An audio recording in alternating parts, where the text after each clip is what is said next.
hoje falando sobre Efésios 4, já que é uma data festiva relacionada ao aniversário da igreja.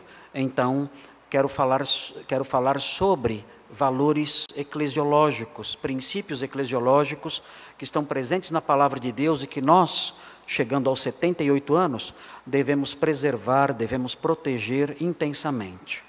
Os irmãos devem saber, antes de nós olharmos aqui para o texto, não tem como eu pregar nesse texto hoje, como eu faço com Gênesis, caminhando de versículo por versículo, frase por frase, palavra por palavra.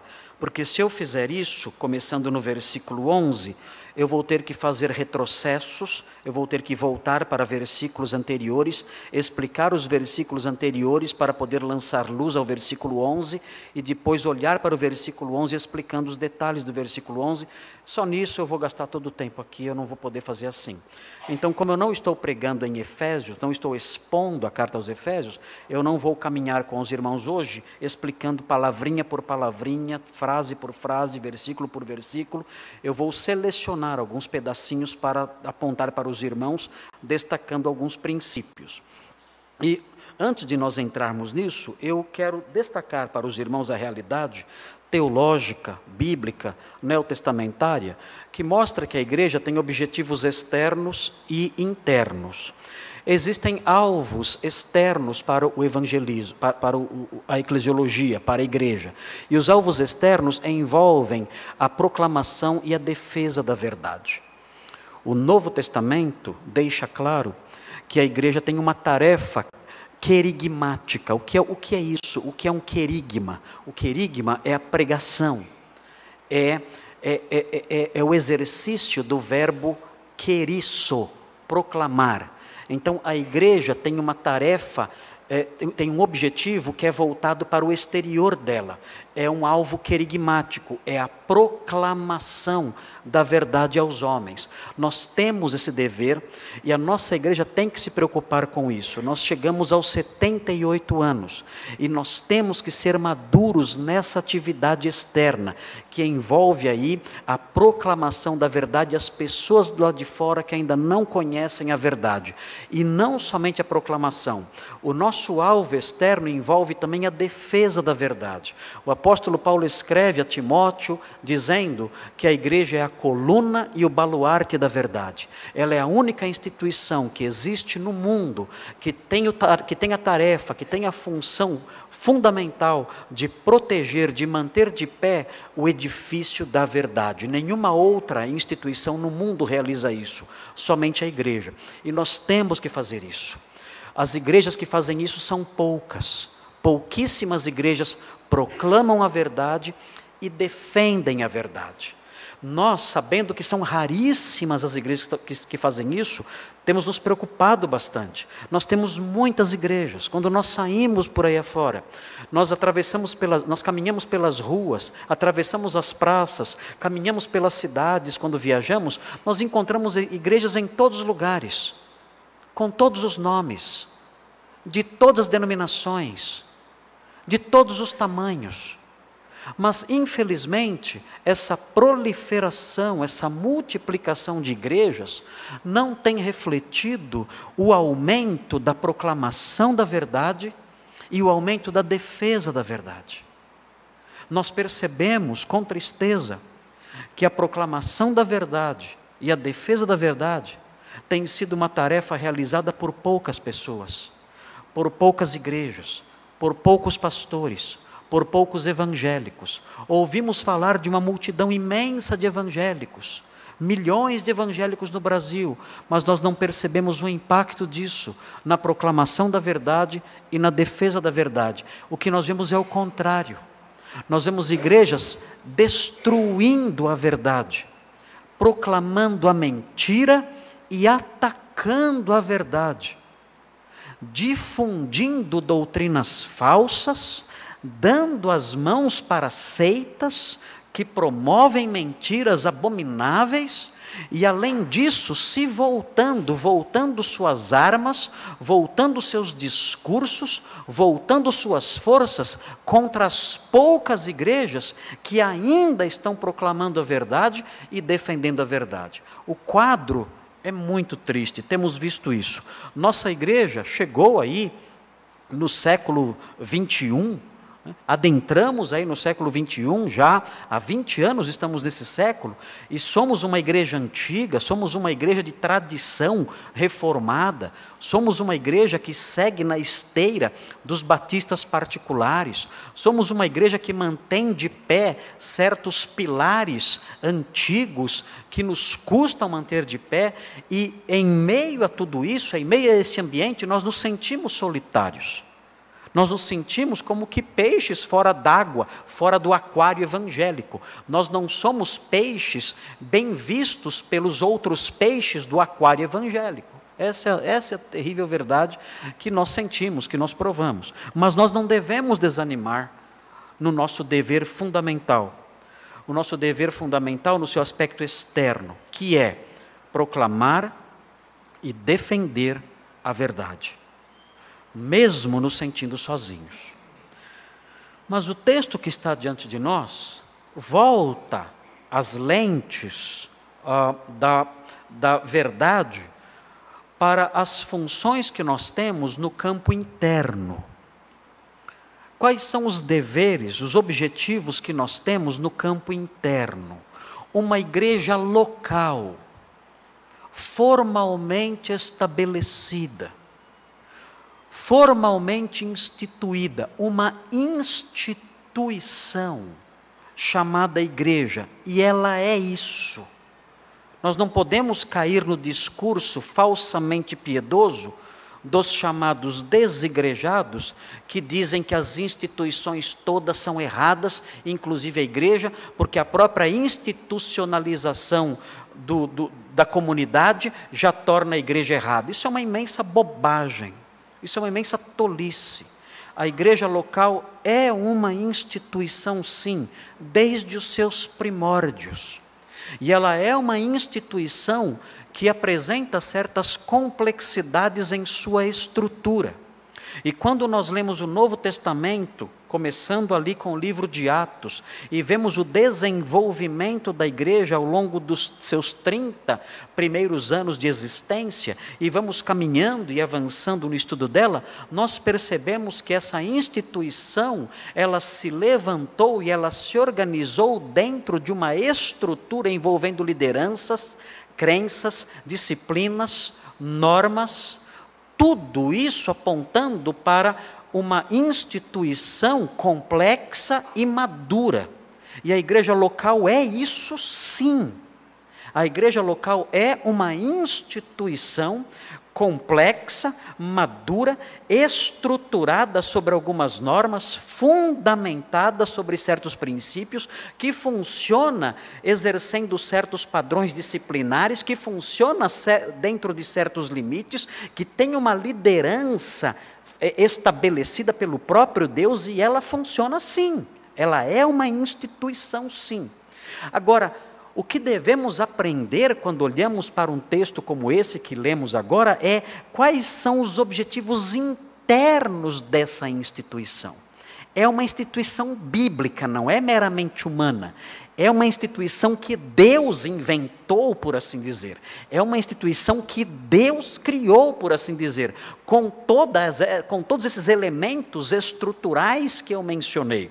E, no entanto, essa instituição, ela tem objetivos internos também, e não somente internos, objetivos internos que o próprio Deus estabeleceu. Nós não podemos criar objetivos internos para a igreja. Eu não posso dizer assim, olha, a igreja tem que ser para nós um lugar de entretenimento, para que as pessoas cheguem aqui e elas se sintam mais relaxadas, né, no bom sentido da palavra, que elas relaxem. Então elas chegam depois de uma carga muito pesada, uma semana difícil, de trabalho, de problemas, elas vêm à igreja, então agora é o momento de relaxar. Então nós vamos existir para isso, para proporcionar às pessoas um tempo de entretenimento, um tempo de relaxamento mental, um tempo de lazer, um tempo de restauração emocional. Então nós vamos ter aqui várias coisas que fazem isso. Músicas bonitas, músicas animadas, né? Grandes espetáculos aqui, shows de luzes, né? Dançarinos e dançarinas, peças teatrais, espetáculos especiais, momentos de muito riso, né? Pastores vestidos de palhaço, outros artifícios para gerar na multidão toda um tempo gostoso de entretenimento e diversão. Nós não podemos fazer isso, porque se nós fizermos isso, nós estaremos nos afastando dos ideais internos da igreja. Já sabemos quais são os ideais externos, e esses já têm sido abandonados. E se fizermos isso que eu mencionei agora, abandonaremos também os objetivos internos da igreja. E quais são os objetivos internos da igreja? Meus queridos,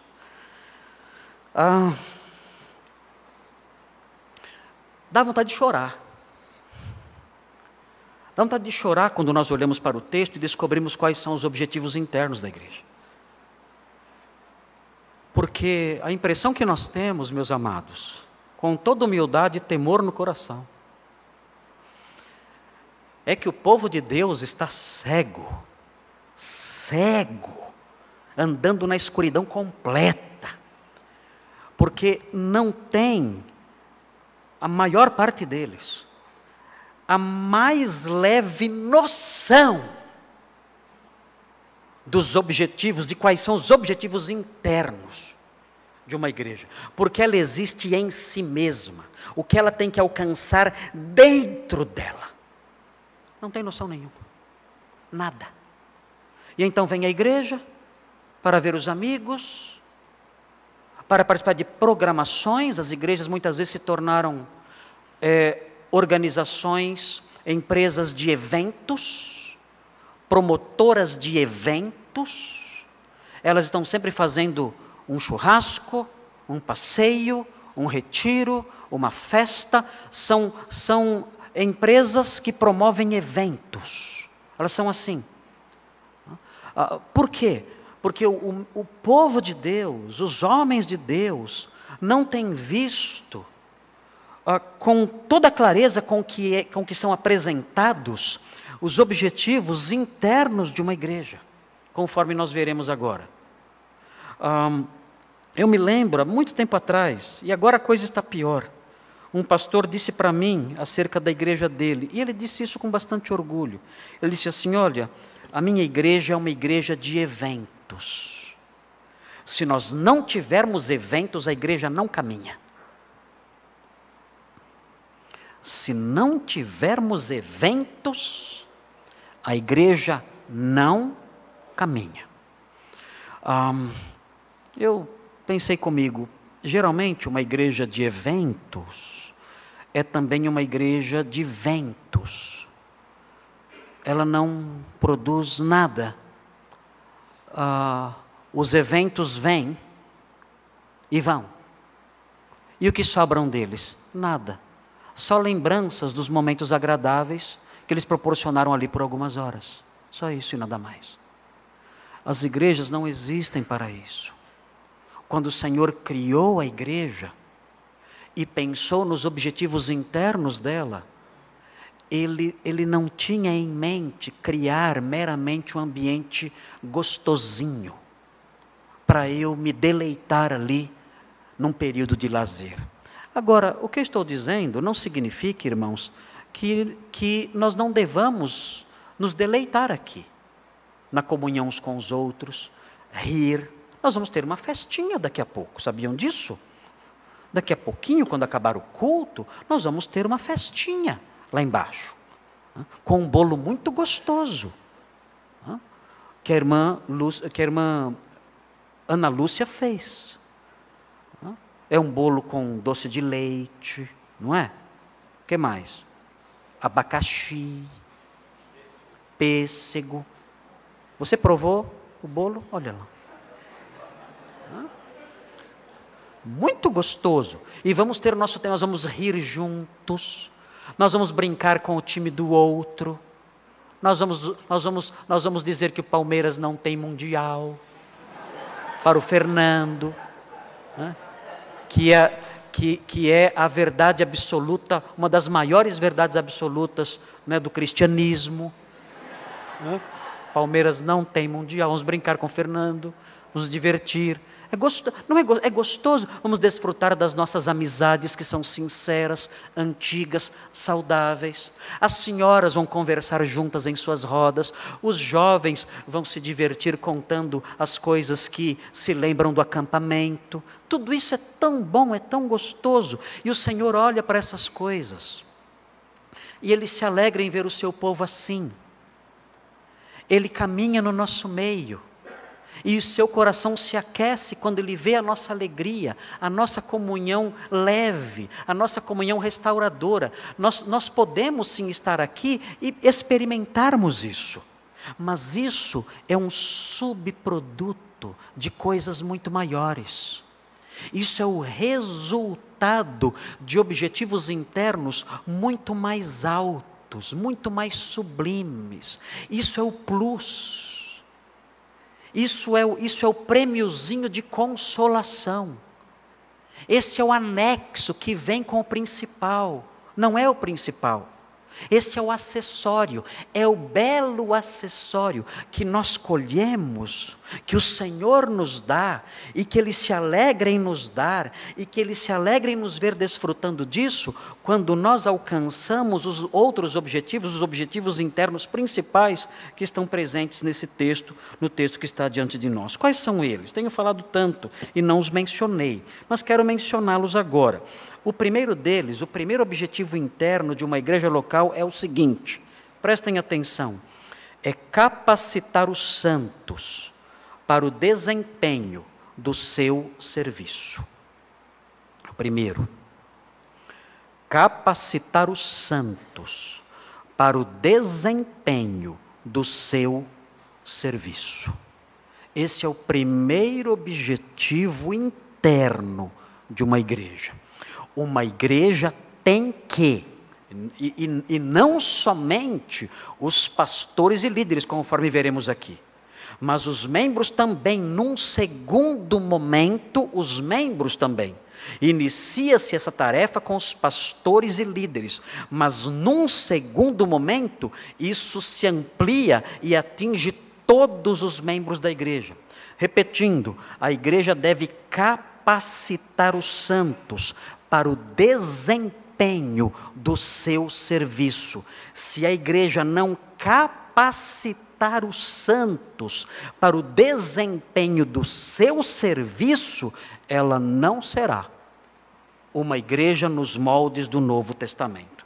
Veja com atenção o que nós encontramos no versículo 11 e em especial no versículo 12. Diz assim: e ele mesmo, aqui falando sobre Cristo, assunto aos céus.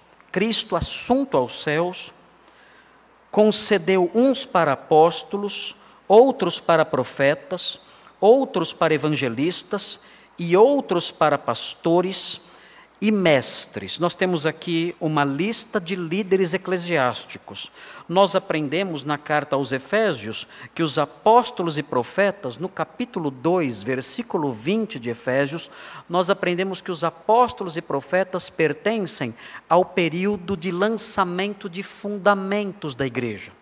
Efésios 2:20 fala que a igreja é edificada sobre o fundamento de apóstolos apóstolos e profetas, na sua fase fundamental, quando o edifício eclesiástico, por assim dizer, começou a ser construído, lá nos alicerces existiam pedras especiais, sobre as quais toda a igreja deveria ser edificada ao longo dos séculos. E essas pedras fundamentais ali no alicerce são os apóstolos e profetas. É por isso que não temos apóstolos e profetas hoje. Eles pertencem ao período fundamental. Mas nós permanecem outros líderes. Temos os evangelistas, aqueles que proclamam o evangelho às pessoas lá fora, mas que também têm uma função dentro da igreja, conforme veremos. E pastores, aqui nós temos uma expressão que na língua grega nós não sabemos ao certo se é uma expressão que se refere a um cargo só ou dois, porque o texto fala pastores e mestres. Há quem diga que essa é uma função só, é o pastor mestre, ou seja, é o pastor que não somente pastoreia, mas pastoreando ensina, é o pastor mestre. Há outros tradutores, e a língua grega permite isso também, já que existe uma partícula aditiva, o kai, é uma partículazinha, uma palavrinha que envolve adição, e está presente aqui, dando a entender também que é possível a tradução de pastores e um outro grupo, mestres. Isso é possível também. Então, o versículo pode estar falando de evangelistas, pastores e mestres, 3 grupos distintos, além de apóstolos e profetas. Ou pode estar falando sobre 4 grupos distintos: apóstolos, profetas, evangelistas e pastores mestres. Nós não sabemos ao certo qual é a tradução que deve ser seguida. Aqui na minha ARA, ele separou pastores e mestres. E isso é perfeitamente possível. Eu não tenho uma tradução preferida. Eu não tenho. Por quê? Porque a expressão pastor-mestre não é uma expressão errada, já que realça uma das atividades centrais do pastor, que é ensinar. A expressão pastores e mestres dividiria, dizendo, olha, há mestres que não são pastores, e isso é verdade. Nós temos aqui na nossa igreja mestres que não são pastores. Um exemplo, o Nicolas Ramos. Ele é um mestre aqui na igreja, é um pregador aqui, mas ele não é um pastor. Ele é um mestre que não é pastor. Quando ele for ordenado, ele será um pastor mestre, um pastor e mestre. De modo que parece que a opção que nós façamos, quer seja uma ou quer outra, isso não vai ferir em nada o funcionamento da igreja. Mas veja por que essas pessoas existem, por que Deus levantou essas pessoas, por que Ele levantou os evangelistas, os pastores mestres, ou os pastores e os mestres, por quê? E aqui nós temos claramente o objetivo disso. Veja para que nós existimos, por que eu existo, porque o pastor Thomas existe como pastor. Por que estamos aqui? Para divertir vocês? Para contar piadas engraçadas? Para divulgar nossas ideias pessoais? Para inventarmos doutrinas novas que deixem vocês impressionados com a nossa percepção espiritual? É para isso que estamos aqui? Para sermos admirados, aplaudidos e termos seguidores aos montes? É para isso que estamos aqui? Não. O texto diz que Deus estabeleceu a igreja e colocou dentro da igreja esses homens. Veja aí a instituição madura, o corpo de Cristo ali formado, e Deus colocando líderes ali na igreja local. Esses homens não trabalham no mundo, na igreja invisível, espalhada pela terra, não. Eles trabalham em comunidades locais, em instituições locais, com grupos específicos, formados aí por 30, 50, 100, 300 pessoas, enfim. E Deus os coloca lá para quê? Qual é o objetivo deles? O que Deus quer que seja alcançado dentro da igreja? E aí vem, com vistas ao aperfeiçoamento dos santos. O nosso objetivo é tornar os irmãos mais completos. Esse é o nosso objetivo. O nosso objetivo é aperfeiçoar vocês. Por quê? Porque em todos vocês existem falhas. Falhas no modo de pensar. Falhas no modo de viver. Falhas no modo de agir. Falhas no modo de falar. Falhas nos seus valores. Falhas na sua cosmovisão. E isso não é uma crítica dura. Nós somos pecadores. Nós trazemos uma herança familiar difícil muitas vezes. Nós trazemos uma herança cultural carregada pelo pecado. Nós viemos de contextos terríveis. Há irmãos aqui que vieram de ambientes extremamente carregados, marcados por imoralidades, crimes, maldades terríveis. Há irmãos aqui que trazem marcas em sua história, meus queridos, que vocês jamais poderiam imaginar. Há irmãos aqui que tiveram um passado, que fizeram coisas, que só pela graça de Deus puderam ser transformados, hoje são santos. Mas tudo isso, essa obra toda de transformação que o Senhor realizou no seu povo e tem realizado, essa obra não está completa ainda. Ela vai se completar um dia plenamente.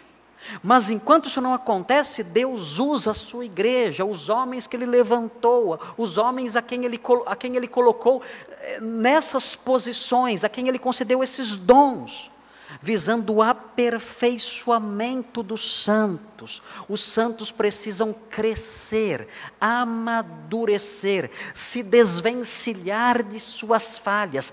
Há ausências neles, há incompletudes. Eu não sei se essa palavra existe. Né? Existe, pastor Thomas? Há incompletudes. Há incompletudes nos irmãos. E nós precisamos completar esses espaços em branco.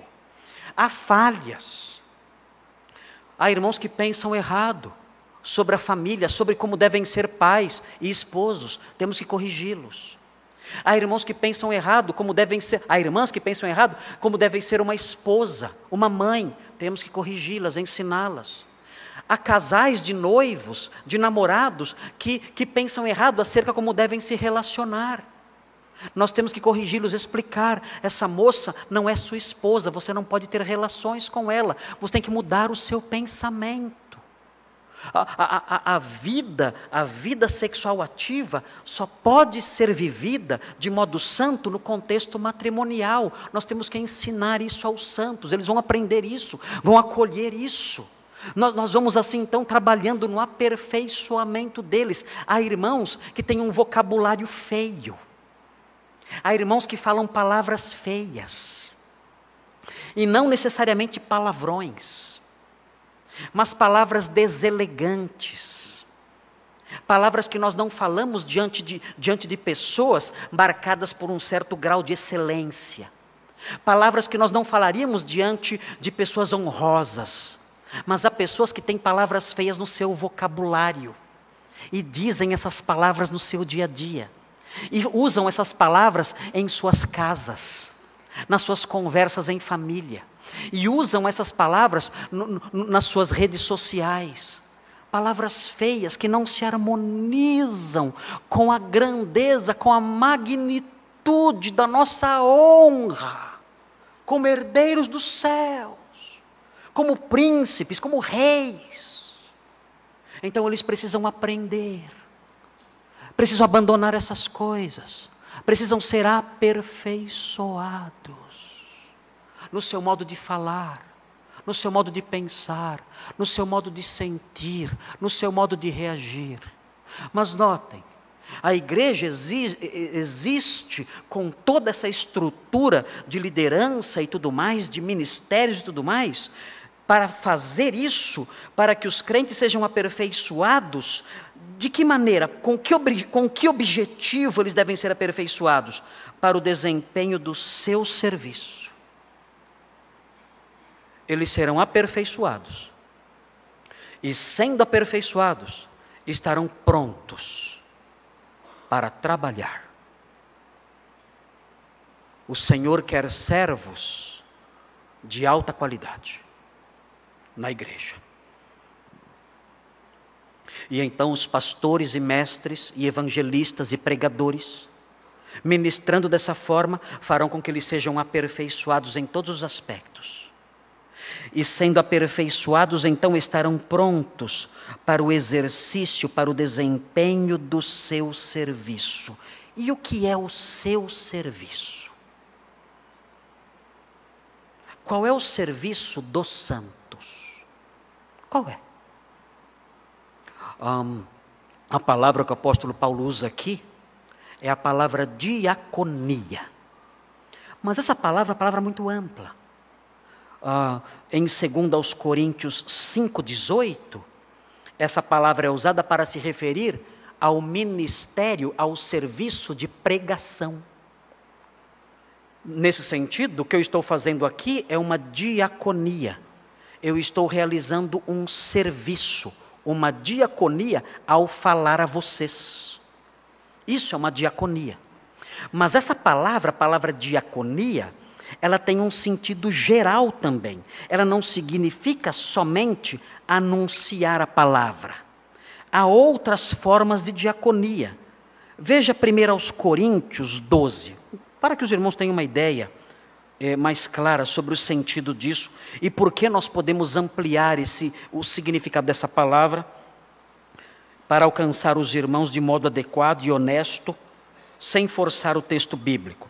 Veja 1 Coríntios 12, 4 e 5. Veja o que diz aqui. Ora, os dons são diversos, 1 Coríntios 12, 4, mas o Espírito é o mesmo. E há também diversidade nos serviços. Nós aprendemos então num texto como esse, que o serviço não é só pregar a palavra. Existem outros serviços. Mas aqui o apóstolo Paulo não fala quais são esses outros serviços. Sabem por quê? Porque a variedade é grande demais. Veja no capítulo 16 do mesmo livro, 16:15. Mais uma vez o termo é usado de forma genérica. A diaconia, 16:15. Diz assim, 1 Coríntios 16, 15. E agora, irmãos, eu vos peço o seguinte: sabeis que a casa de Estéfanas são as primícias da Acaia, e que se consagraram aí vem, serviço dos santos. O que eles fizeram? Não dá para imaginar o que eles fizeram. São tantas coisas que podem vir à nossa mente quando falamos serviço dos santos. Deixe-me dar um exemplo de um serviço feito pelo apóstolo Paulo, que é chamado de diaconia, para os irmãos verem como o leque de abrangência dessa palavra é muito amplo. Veja o texto de Romanos 15, Romanos 15, 31. Veja aqui uma diaconia, veja aqui. O apóstolo Paulo fala aqui que as igrejas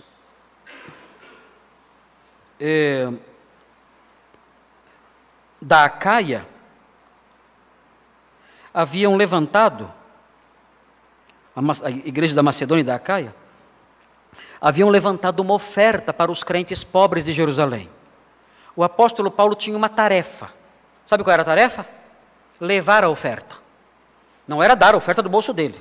Ele podia até dar se ele quisesse. Mas a tarefa dele, nesse caso, era entregar a oferta. Sabem como ele chama essa tarefa de entregar a oferta? Sair, viajar, chegar até Jerusalém e entregar a oferta. Vejam como ele chama esse trabalho em Romanos 15, 31. Ele diz assim: para que eu me veja livre dos rebeldes que vivem na Judéia e que este meu serviço, diaconia, em Jerusalém, seja bem aceito pelos santos. Ele chama o trabalho de entregar ali as ofertas, levar, ser um mensageiro, ser um carteiro, ser o portador das ofertas. Ele chama isso de diaconia. O que é então a diaconia dos santos? Queridos, dentro do Novo Testamento, essa palavra assume todos esses sentidos. Qualquer serviço que você faça, que promova o bem da sua igreja. Qualquer serviço que você faça, que redunde em socorro de um irmão que precisa, que redunde na facilitação da realização do nosso trabalho. Foi ontem, não sei se foi ontem, um grupo veio aqui na igreja, ontem, um grupo de 6 homens, mais de 6, vieram aqui ontem para trocar as lâmpadas queimadas aqui da igreja. Sabe o que eles fizeram? Eles realizaram o serviço, eles realizaram a diaconia, eles desempenharam o serviço.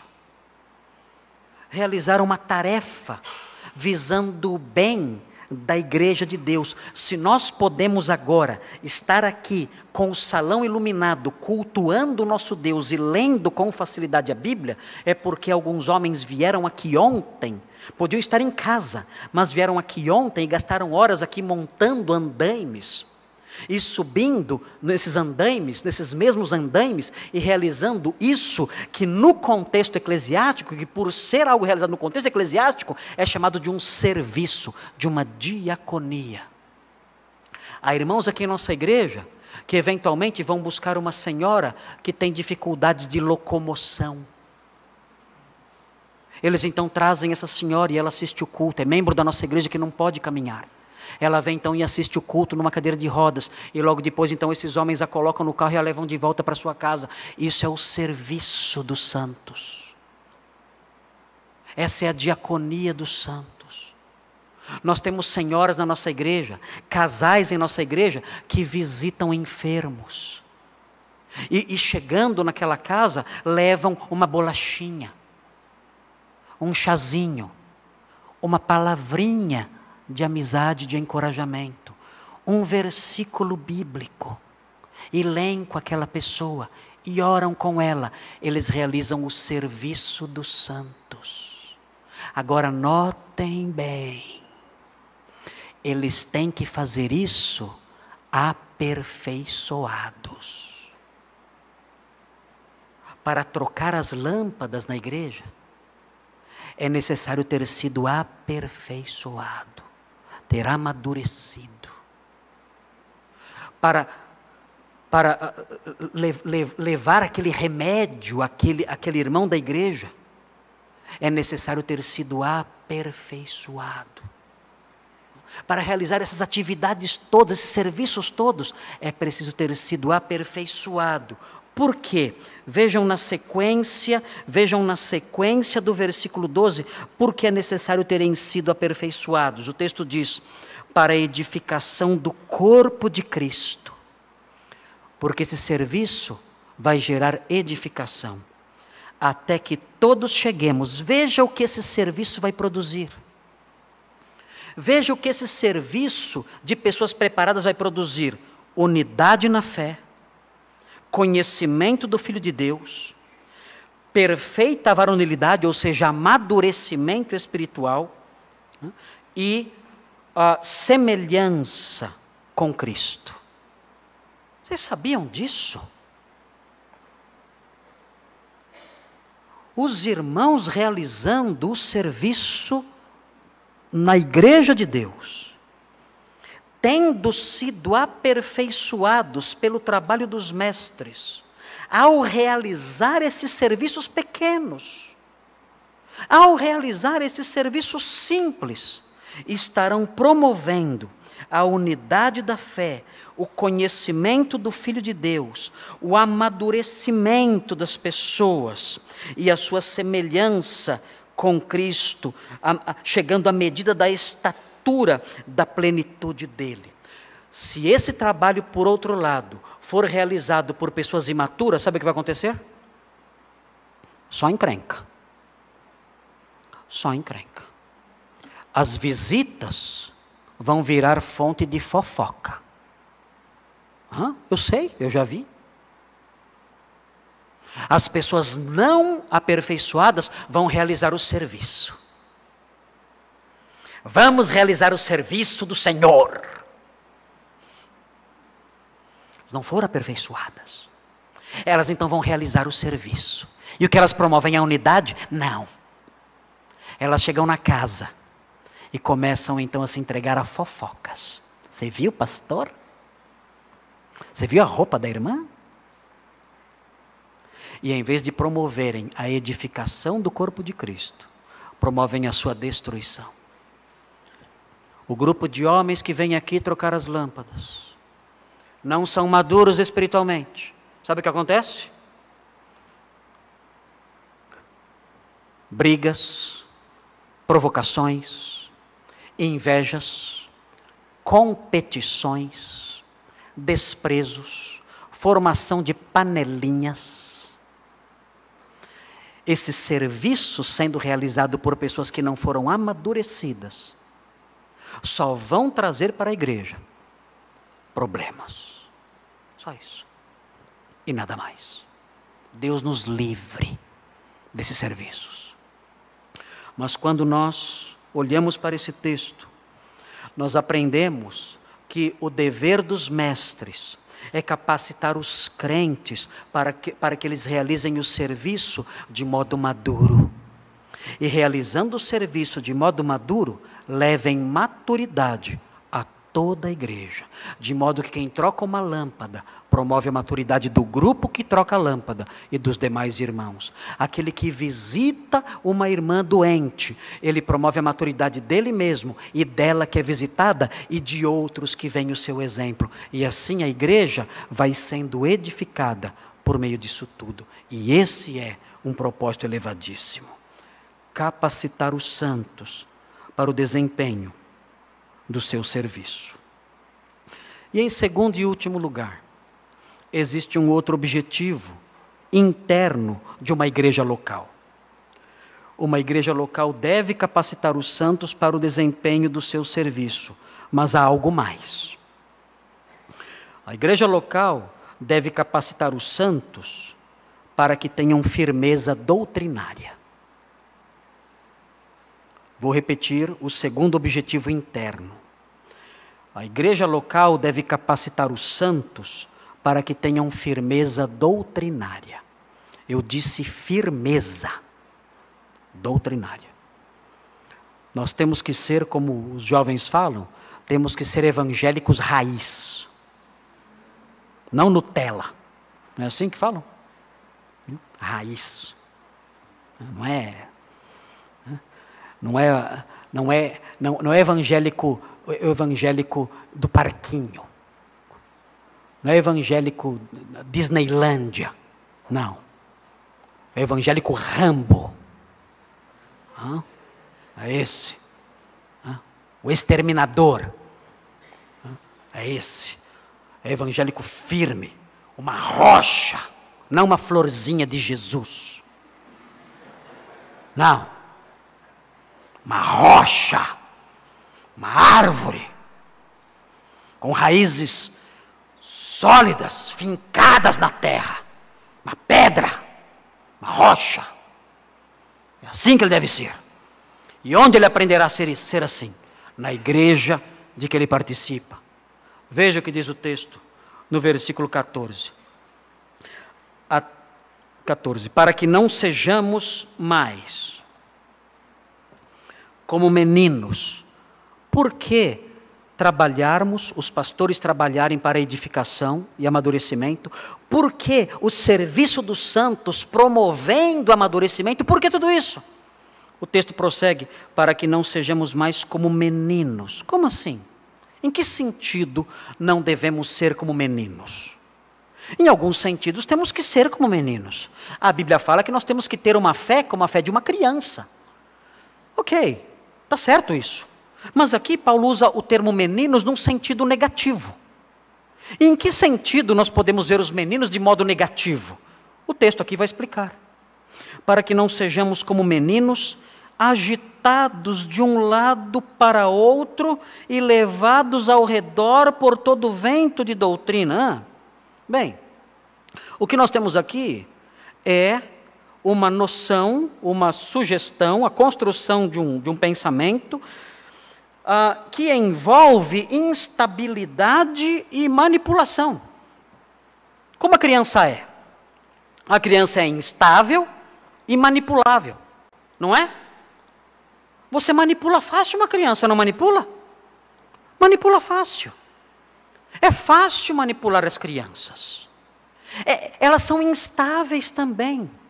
Num dado momento estão vibrando com uma coisa, depois eles enjoam daquilo. E se interessam por outra coisa. Brincam com um brinquedo durante um tempo, mas não se apegam àquilo.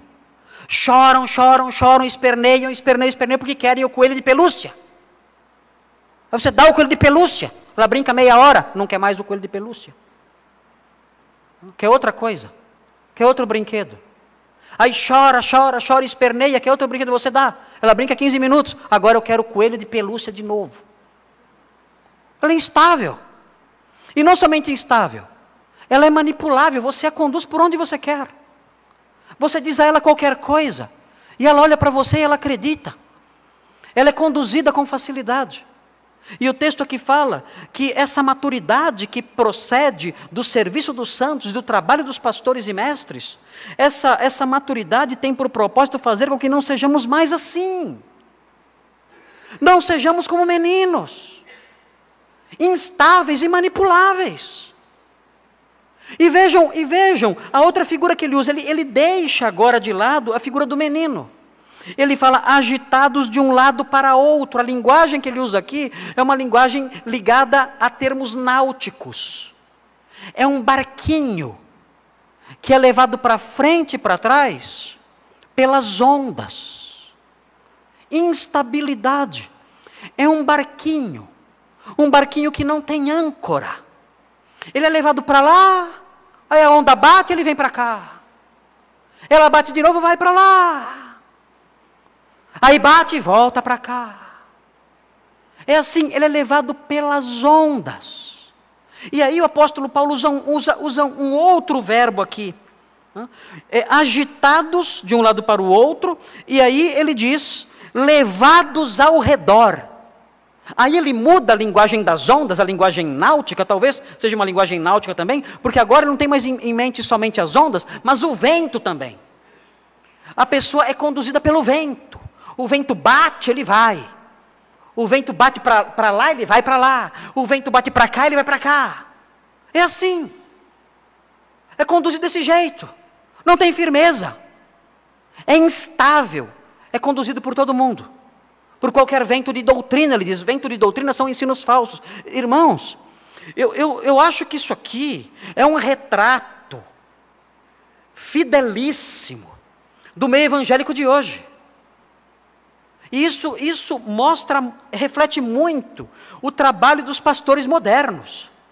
Porque o povo evangélico é o povo mais menino, nesse sentido que nós encontramos. Eles são levados por qualquer coisa. A moda é orar na montanha.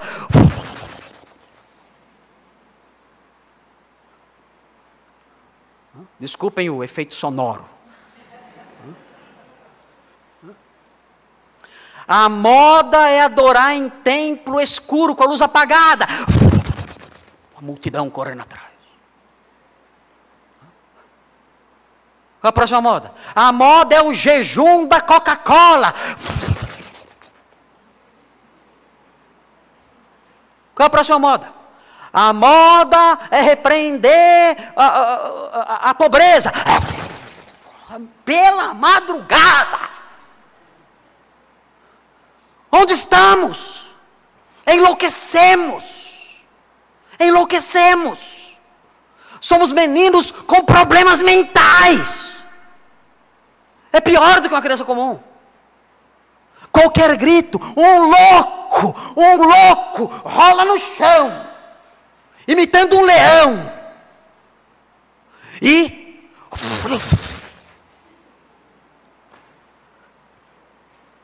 a multidão corre atrás. O que é isso?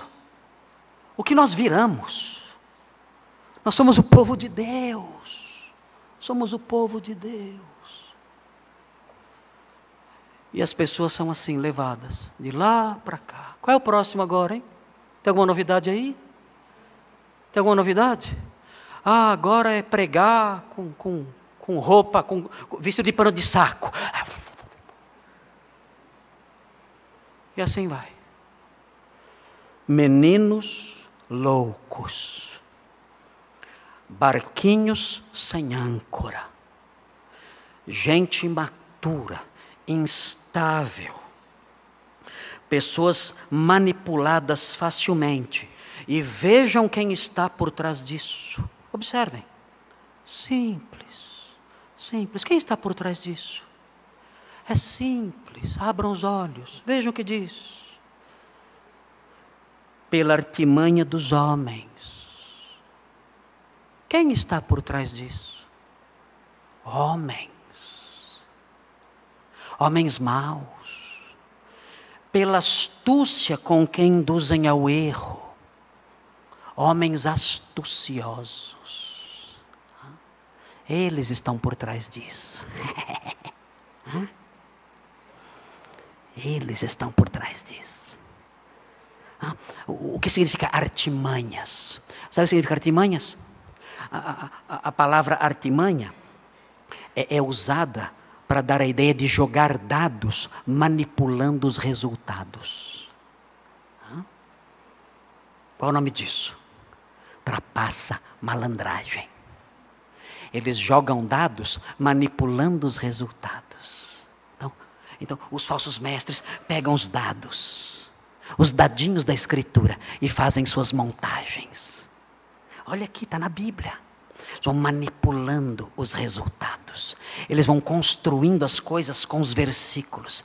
Peguem um versículo dali, outra expressãozinha daqui, outra palavrinha de lá. E vamos montando o nosso desenhinho. Vamos montando os nossos resultados. E no final dizemos, eis aqui a verdade.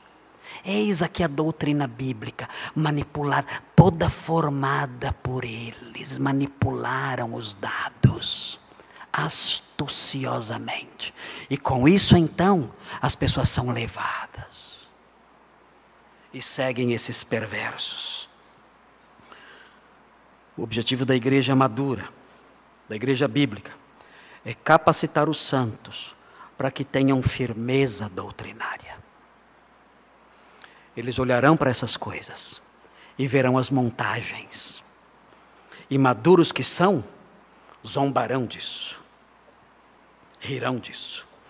Perceberão que são montagens. O texto fala pela astúcia. A expressão astúcia significa prontidão para fazer qualquer coisa. Eles fazem qualquer coisa. Eles manipulam os dados, eles mentem, eles constroem mentiras, eles inventam histórias, fazem de tudo. Tudo para enganar, tudo. Mas o homem maduro, ele conhece essa doutrina. Ele foi aperfeiçoado em sua igreja. Os pastores e mestres trabalharam para aperfeiçoá-lo. Os irmãos então começaram a realizar um serviço.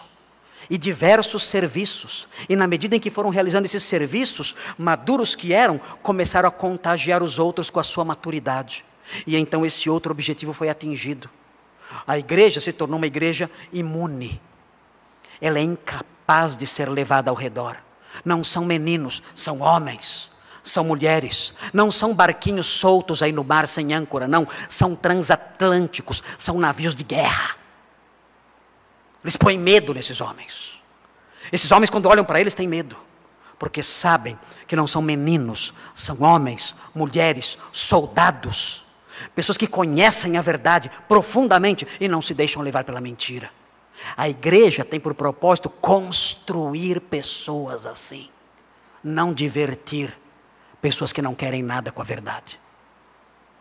O versículo 15 diz: seguindo a verdade em amor, em vez dos falsos mestres, cresçamos em tudo naquele que é a cabeça, Cristo. Eu não vou seguir os falsos mestres, não vou seguir essas mentiras, sou maduro. Eu seguirei a verdade amorosamente. E o texto do versículo 16 termina dizendo: de quem todo o corpo, a igreja, bem ajustado e consolidado, aqui é a figura de um corpo físico, pelo auxílio de toda a junta, aqui a contribuição de cada membro, segundo a justa cooperação de cada parte, todos os membros realizando o serviço, sendo maduros. Tudo isso funcionando assim, a igreja trabalhando, os pastores trabalhando, aperfeiçoando os santos no seu serviço, aperfeiçoando a igreja como um todo, eles sendo amadurecidos, rejeitando as falsas doutrinas. O resultado disso é a efetuação do seu próprio aumento. Aumento numérico? Não é aumento numérico, não é. Efetua o seu próprio aumento numa direção. Ele aumenta em que sentido? Na edificação de si mesmo. Ele amadurece mais e mais e cresce num contexto de amor. Esse é o resultado final. Os pastores trabalham, os crentes trabalham, a igreja amadurece. Amadurecendo, ela rejeita os falsos mestres e então cresce mais. E crescendo mais, ela aumenta na sua semelhança com Cristo e amadurece no amor. Esse é o objetivo final da igreja, um amadurecimento amoroso. Honda Civic EFP 3884. É de alguém daqui? Honda Civic EFP 3884. Queridos, nós chegamos aos 78 anos e fica a pergunta aí para nós. Será que esses dois objetivos têm sido alcançados aqui? Objetivos internos. Será que nós temos capacitado os santos para o desempenho do seu serviço? Será que os crentes, uma vez capacitados para o seu serviço, têm realizado o seu serviço, promovendo a edificação do todo? Nós temos capacitado os santos para que tenham firmeza doutrinária. Se essas coisas não têm sido alcançadas aqui, nós seremos só mais uma igrejinha, com várias pessoas que se reúnem aqui, para gastar o tempo com futilidades. Pequenas intrigas, que nunca se solucionam, briguinhas bobas, divisões tolas, pecados velhos escondidos, certas políticas aí funcionando sob os olhares fingidos de todos que percebem, mas não querem dizer nada. Muitas coisas erradas sendo acalentadas e acariciadas e preservadas da igreja, e assim a igreja caminhando, seguindo novidades, modismos, doutrinas novas, bobagens, e se deleitando nessas coisas todas, sem produzir absolutamente nada para o reino. Nós temos que resgatar, trabalhar para resgatar, sempre esses dois objetivos: capacitar os santos para o seu serviço, e capacitar os santos para que tenham firmeza doutrinária. Isso fará com que sejamos uma igreja madura, inclusive, como diz Paulo, na prática do amor. E não teremos tempo para futilidades. Não haverá tempo para futilidades. Vamos orar. Senhor Deus, obrigado por esse texto. Pedimos que o Senhor nos ajude para que a nossa igreja, que chega aos 78 anos, seja uma igreja que alcança esses dois objetivos. Esses objetivos internos. Capacitar os santos para o serviço, e assim toda a igreja ser edificada, e capacitar os santos para que tenham firmeza doutrinária. E assim, crescendo nessas coisas, sendo aperfeiçoados nisso tudo, sejamos marcados por um amor verdadeiro, por uma maturidade real. E dessa forma não tenhamos tempo para futilidades, para mentiras, para invencionices, e para as coisas que não frutificam em nada. Concede-nos essas bênçãos, pedimos. Em nome de Jesus, amém.